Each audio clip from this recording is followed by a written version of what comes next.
صباح الخير. طبعا هشرح لكم كده حاجة على السريع عشان خاطر بس الناس اللي لسه جديدة ومش فاهمة الدنيا ماشية ازاي.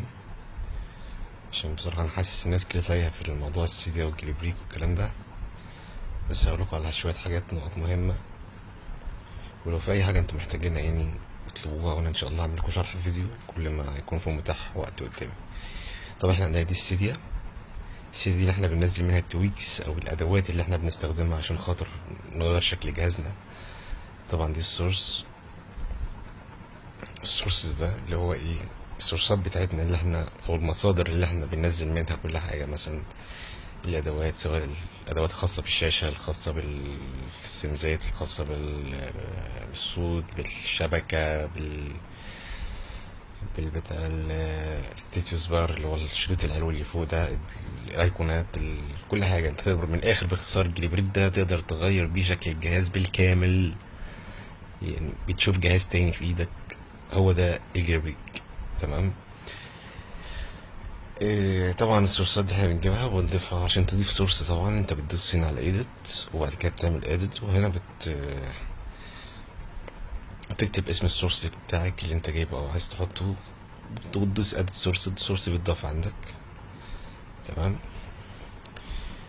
إيه، انا افترض مثلا انا عايز انزل اي حاجه من، مثلا هنقول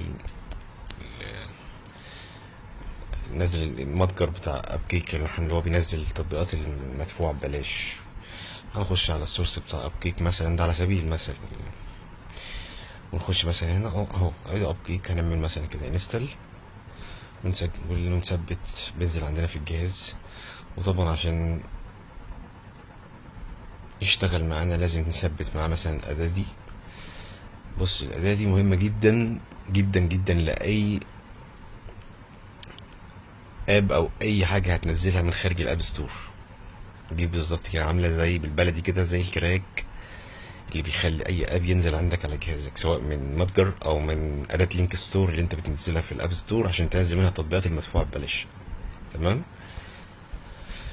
وانت هتبدأ تثبت بالشكل ده، يعني اللي هو عندك حاجات كتير جدا. يعني الجرافيك ده بحر ملوش اخر، تقدر تغير بيه كل حاجة. بس هو للأسف ان الجرافيك الموجود حاليا هو فيه مشاكل ومعقد الناس. بس احنا يعني بنقول حاجة مؤقتة كده تمشي العمل وخلاص لغاية ما نشوف هم يعملوا ايه الفترة الجاية. المهم انا اصلا يعني انا عملت الفيديو ده عشان حاجه مهمه جدا بالنسبه دلوقتي ناس. لو انت ثبت اداه وعمل لك مشكله، او في ناس بتقول انا عندنا مشكله في الشبكه او ال 3 جي مش شغال او طب احنا دلوقتي عايزين نعمل ايه دلوقتي؟ الحل يعني الحل ببساطه لما تحس ان جهازك بقى فيه مشكله او بقى تقيل، او او في اي حاجه مش طبيعيه، هنحذف الادوات دي كلها اللي انا مثبتها. يعني انا مثبت هنا مثلا اكتر من 50 اداه يعني، او 70 اداه. طب هنحذفهم ازاي؟ واحدة واحدة ولا ازاي؟ لا طبعا. هنيجي هنا في السيرش مثلا، هنعمل بحث على كلمة سيديا سبستريت. دي الأداة دي هي دي يعني لب الموضوع. يعني هي أصلا الكنترول سنتر اللي هو مركز التحكم بتاع السيديا، اللي هو أصلا الأدوات دي كلها مش هتتثبت على جهازك من غير الأداة دي. تمام. فاحنا دلوقتي لو جينا عايزين نحذف الأدوات دي كلها مرة واحدة ونشيل كل حاجة اتثبتت على جهازنا، هنعمل ايه؟ واحدة واحدة كده، ركزوا معايا. هنجيب الأداة دي من السيرش اللي هو سيديا سبستريت، ونعمل هنا على موديفاي، ونعمل ريموف. بصوا بقى كده اهو، لما اجي اعمل ريموف هيجيب لك كل الأدوات اللي انت مثبتها على جهازك كلها بالكامل اهو. طبعا انا لو عملت كونفيرم دلوقتي كل الأدوات دي هتتمسح من عندي. هل اقف عند كده؟ هل كده خلاص الأدوات اتمسحت؟ لا طبعا، هقول لك كده مش كفاية. طب ايه اللي المفروض اعمله بعد كده عشان انضف الجهاز من الملفات بتاع الادوات دي بعد ما امسحها؟ يعني انت لما بتمسح اداه اصلا لازم تشيلها من جذورها زي ما بيقولوا يعني. بعد ما بنشيل دي الادوات دي كلها من عن طريق كونفيرم، والجهاز طبعا بيعمل معانا ريسبرينج وبيرجع يفتح ثاني. هنقوم جايين داخلين على اداه او تطبيق، مش اداه يعني، الاي كلينر. هنخش على الاي كلينر هنا، وطبعا لازم تكون منزل اللي هو الاي كلينر برو. مش الاي كلينر بس، الاي كلينر برو اللي هو النسخه الكامله. النسخة الكاملة. لو جينا هنا عملنا سيرش في البحث وكتبنا اي كلينر برو اهو، كل ده برو. تمام، ان احنا النسخة اللي احنا عاوزينها اللي هي 751 اهو. ولو رحت برضو على اي سورس تاني زي السورس ده هتلاقيها. بس اللي انا عايزك تعمله، طبعا دي احدث من اللي انا منزلها عندي، اللي انا عايزك تنزله الاداة اللي مكتوب جنبها حرف كي. يعني انت لما تنزل من اي سورس مثلا اكسلورد او اي حاجة، الاداة اللي مكتوب جنبها حرف كي ده، اعرف ان الاداة مكركة والاداة متفعلة وهتنزل عندك بدون اي مشاكل. تمام.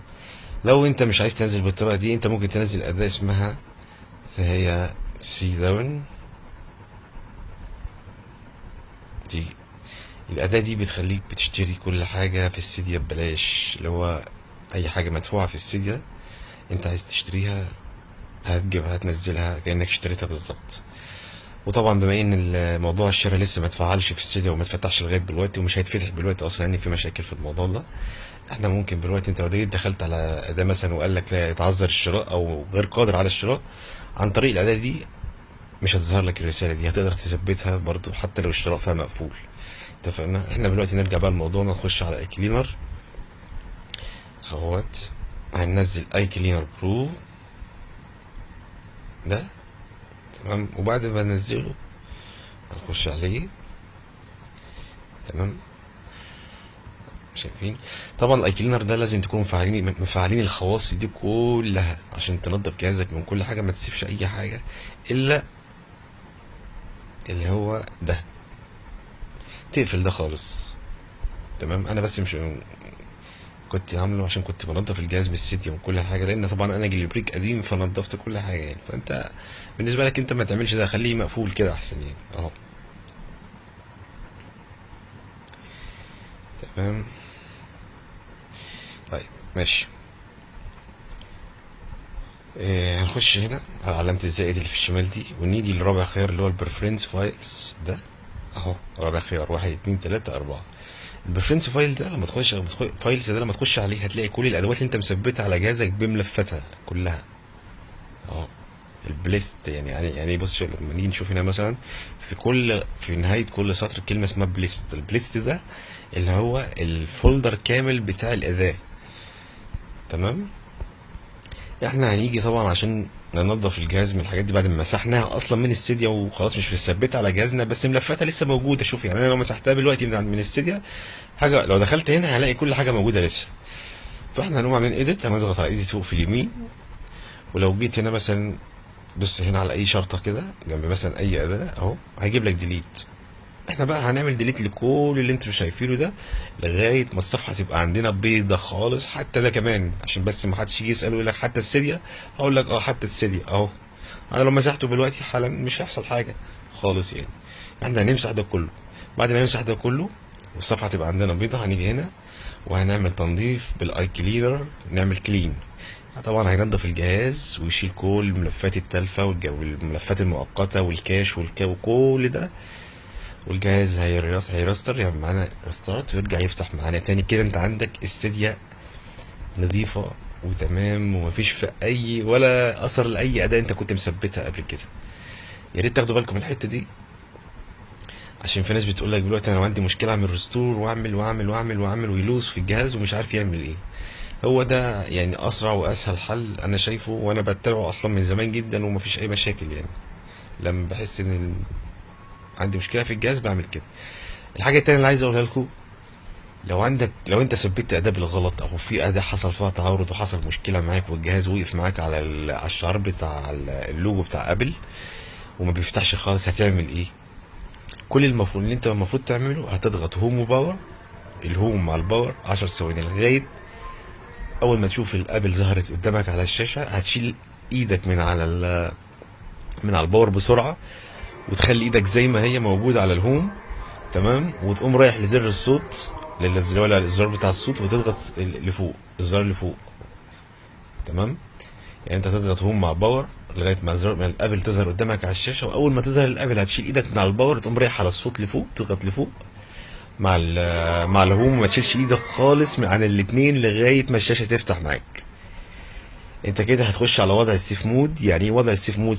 وضع السيف مود ده اللي هو وضع الامان، ان انت لو حصل لك مشكله في الجهاز بيخش في وضع الامان، تقدر تخش تعزف اخر اداء انت مثبته وعملت لك المشكله. و... وزي ما قلت لكم، لو في اي مشكله او في اي استفسار يا ريت تنزلوها او اطلبوا في منشن او اي حاجه، وانا ان شاء الله باذن الله هحاول الفتره الجايه باذن الله اشرح لكم اي حاجه انتوا عاوزينها في فيديو. وبعتذر جدا لو انا مقصر معاكم. شكرا.